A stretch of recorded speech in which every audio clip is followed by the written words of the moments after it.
erupted in the darkness, a relentless barrage of chaos and death. The acrid scent of gunpowder burned my nostrils as bullets shredded the air around me. I dove behind a stack of crates, my breath ragged, my heart hammering like a war drum. My fingers gripped the trigger of my rifle, sweat slick against the cold steel.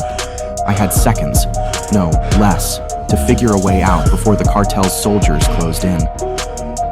How the hell did I end up here? Hours earlier. The night was suffocating, thick with the weight of desperation. My name is Ales Enriquez, and this is how I died. Forced into a desperate situation born of my circumstance, a world where poverty was a chain around my neck, I had spent years searching for an escape. The military gave me discipline, skill, and a purpose. But when I returned, I had nothing. No job, no home, no future. The streets don't care about a soldier's past, only his ability to survive. And survival? That meant making choices, dangerous ones. I had aligned myself with the Mexican cartel, running jobs to earn enough to carve out a better life. But greed, like a relentless whisper in my ear, had pushed me too far. I wanted more, and in my arrogance, I thought I could take from those who deal only in death without consequence. The plan was simple: infiltrate their fortress, eliminate any threats, and walk out with enough money to disappear forever. My military training made me lethal, silent, precise. I had no delusions about the risk. I understood the price of failure, but I was armed, prepared, and desperate. Slipping through the labyrinthine corridors of the compound, I moved like a shadow. The first few guards fell swiftly, my father's blades slicing through flesh before they could raise an alarm. Their blood soaked into the cracked pavement as I dragged their bodies into the darkness. As I continued to advance, I came across 3 heavily guarded soldiers. I can't go around. I have no choice but to face them. As I crept closer slightly, pull out my blade. I have to make this count. I launch forward and stab the first one through his mouth and leave the blade impaled in his cheekbone. Then I pull out my second blade and use it to deliver body shots to the second soldier as he trembled. I retrieve the blade from the first soldier's face and hurl it towards the third soldier, impaling him in the jugular. He's down. I finish off the second soldier with the removal of his abdomen.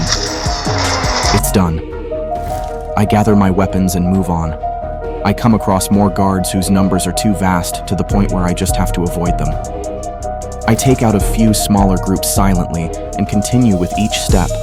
I drew closer to my prize, a room filled with stacks of cash, the very lifeblood of their empire. Money used to fund their organization: drugs, weapons, vehicles, and bribes. I worked fast, stuffing my duffel bag with over $300,000. More than enough. I begin to retreat careful to avoid my previous path. I continue on, and continuing to send more members to the afterlife, all has been smooth sailing until the compound suddenly exploded into chaos. Someone had found the bodies. Shouts filled the air. Lights flared to life, cutting through the shadows. My heart pounded as I weaved through the maze of hallways, dodging patrols, taking down isolated men in quick, silent bursts. Although alerted, they're unaware of my location. I was almost free. Then, I made a mistake. A single step triggered a motion sensor. The alarm wailed, a flood of soldiers poured in, weapons drawn, trapped. My only way out was through them, back to the present. I clenched my jaw, shifting my weight. No running now, no more stealth. My rifle barked, unleashing hell upon the men blocking my path. Muzzles flashed, bullets bit into flesh, both theirs and mine. Pain ignited through my side, but I kept firing, kept fighting. Bang, bang, bang. Bodies fell, my vision blurred. Blood, mine, theirs? It didn't matter. I staggered forward, but my legs gave out beneath me. The world tilted. My breath came in short, broken gasps. I had been hit many times, riddled with bullet wounds. I had gambled with my life and lost. As I lay there, the weight of my choices crushing down upon me, I saw the truth. No one outruns the shadows forever.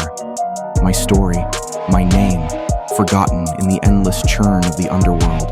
Another cautionary tale whispered among those who believed they could cheat death. Darkness took me, and I became nothing. I woke up to a tall figure in black standing 5 feet from me. It's the Reaper.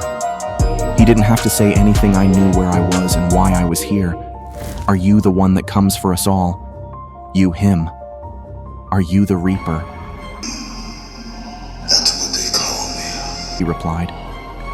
All right, Will, if I'm seeing you, then that means I'm dead. Okay, well, I knew the risk that came with it, so I can't act surprised, he simply noted. Okay, well, on with it. The Reaper reached out his hand. I grabbed it. Then a sort of rather peaceful darkness took me.